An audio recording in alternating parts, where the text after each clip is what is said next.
Kejari Oku musnahkan barang bukti perkara tindak pidana umum periode kedua bulan Agustus hingga Desember tahun 2023. Barang bukti yang dimusnahkan sebanyak 67 perkara yang telah memiliki ketentuan hukum yang tetap atau ingkrah. Dari 67 perkara itu meliputi perkara tindak pidana narkotika dan zat adiktif sebanyak 27 perkara, terdiri dari sabu 7.652 gram, pil ekstasi 0,9751 gram, HP 13 unit, pakaian 9 lembar.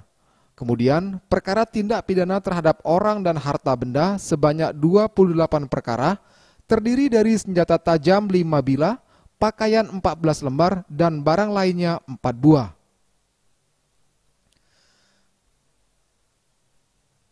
Selanjutnya ada juga perkara tindak pidana terhadap keamanan negara, ketertiban umum, dan tindak pidana lainnya sebanyak 12 perkara, terdiri dari 7 unit handphone dan 3 bilah senjata tajam. Kejari Oku Hoirun Parapat mengatakan, pemusnahan barang bukti ini sebagai upaya penyelesaian perkara secara komprehensif serta bentuk transparansi Kejari Oku terhadap penyelesaian perkara. Dirinya juga mengatakan, barang bukti yang dimusnahkan ini telah mempunyai kekuatan hukum tetap atau ingkrah dengan amar putusan dari Pengadilan Negeri Batu Raja berbunyi dirampas untuk dimusnahkan. Kemudian perkara ini juga kita lakukan sebagai yang disampaikan adalah untuk menyelesaikan perkara secara komprehensif, secara utuh, secara paripurna.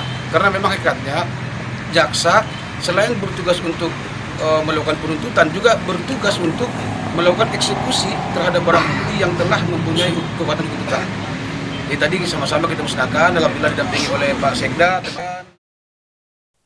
Ia menambahkan, pemusnahan ini salah satu bentuk transparansi sehingga tidak ada keraguan lagi terhadap perkara tersebut. Bagus Mihargo, Sriwijaya TV.